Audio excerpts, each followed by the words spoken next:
Hey, this is Erica from Ever Educating, and this channel is teaching tips, tools, ideas, and resources for new college instructors, and advice more generally for those in academia or in an alt-ac career.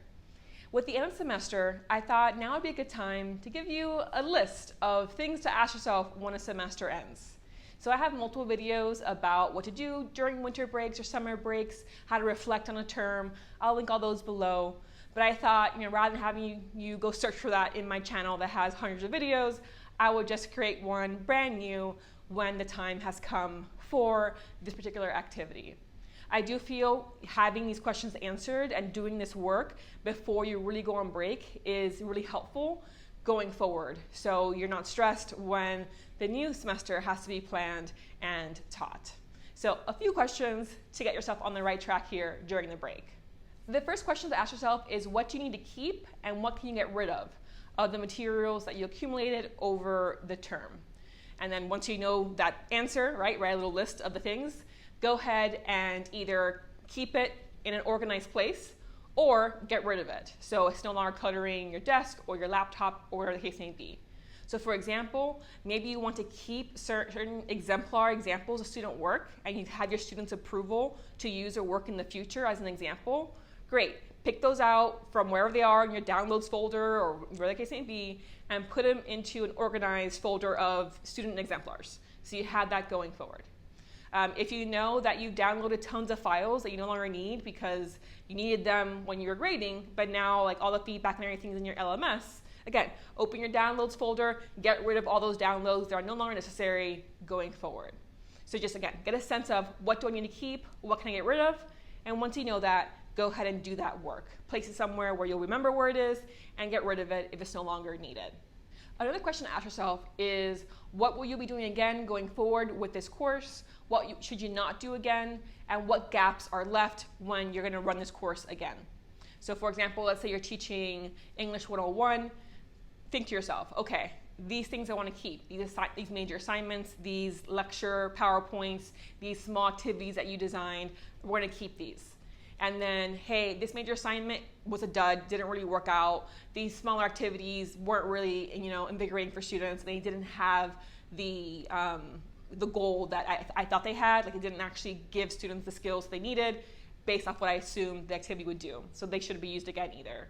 This PowerPoint wasn't really needed. Students were really familiar with this, so it's not really that important versus all the other ones that we had during this term, right? So again, kind of just take an audit of your courses.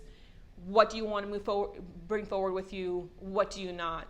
And then because you're not bringing things forward, write a list of, okay, so now I have a gap. I'm going to need a second major assignment because the one that I thought would worked out really poorly. I need a PowerPoint on this topic because I didn't have one and I now realize it was really needed because students struggled with this concept in the course. Okay, so again, kind of reflecting on that and knowing, okay, maybe you don't teach 101 for another 2 terms, but you have this idea now of what's going to be needed when that term comes around. So that when you are planning for that, you have this list. It's not like, what was that assignment that didn't work out that well? What was that small activity that I wanted to change? No, you have it all listed down. That's something else to, at this point, just write down. You don't actually have to create a new assignment, right, or a new PowerPoint right now because you might not teach this course again for a while. Or even if it is next term, you have the whole break, right? So maybe you actually want to take that break before you start creating these things. But while your memory's fresh, write down what's needed, what's not needed going forward. You could also ask yourself more of an emotional or mental aspect to the course. So when you're reflecting not just on okay, this assignment is a dud, but what about the course made you really invigorated and excited to go to work? And what did you really struggle to get through? What did your student team struggle with? What excited them the most? So kind of just getting a sense of this list of positives for the semester and negatives for the semester for you and for what you observed in your students. Again, having that fresh written down when the course comes around again, you can keep that in mind. Okay, when I taught this course, I struggled mentally a lot between weeks 6 and 8 because it coincided with this event on campus that I'm really involved with. I didn't give that much thought. And weeks 6, 7, and 8 are almost the busiest in my current course design.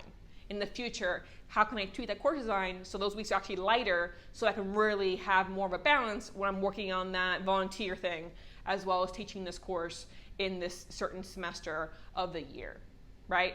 Or it might be, okay, students really struggled with this aspect of the course, these concepts they seem to never get. Let's know that so that in the future, I can make sure that it is of really, small, detailed, really detailed guides or activities or lectures so that hopefully I can cut that off, before it happens again next term. So again, somewhat different from the one before where it was just like what worked well and what didn't work well and what would need to be replaced or added. That's one level of like more of the learning objectives approach. But then this is more of like the emotional, mentally taxing approach to reflecting on the semester as well. And then a to-do list, right? The winter break is here, or maybe the summer break or the spring break, whatever the case may be. What do you need to do going forward during this break? That might be tied to teaching or to your service or to your writing, whatever the case may be. But just having a list now of like, okay, things to do before the next term begins, write that down so that once you do have, some days off of just actually taking care of yourself, you have that list ready to go of things to do going forward. So I hope this was helpful to you. I hope you have a great break. Again, there's other videos down below that tie into this time of the year in case you want to watch those. But I'll see you next time with a new video, and subscribe if you found this video helpful and click like to let me know.